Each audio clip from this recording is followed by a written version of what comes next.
Alright guys, so it's not quite as fast as I thought. Apparently that's a good thing.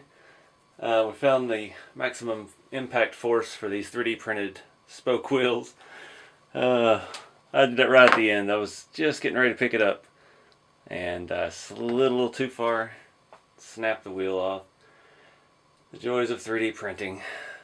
But luckily I have two more of those wheels, not painted like that of course, so one of them may never match. Maybe we'll make it a different color, who knows. But it runs and drives. My steering is staying together. I had a little problem during some testing earlier.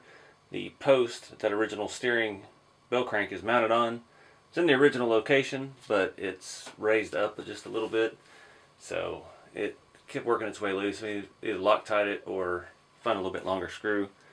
My body mount that I made, the inside, I shouldn't have covered the back window over with the rusted tin, but it's hard to get to, it's hard to remove, but it's not impossible.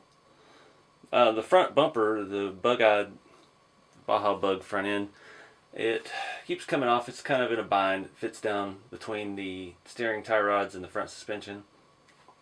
I do think the steering is hitting a little bit in the front, but not a big deal. We can adjust it down if we need to. But yeah, that arm keeps coming loose, so we'll have to work on that. But not a bad test run. Everything is held together, didn't blow up, and we just lost the wheel. But again, if anybody out there has a line on some of these tires, these are from a Radio Shack Red Shaker from the mid-90s. See, mine are ripped from putting them on some bead locks, and they're not going to last very long on this because of this. But anyways, I'm getting over some food poisoning today, so keep this one short.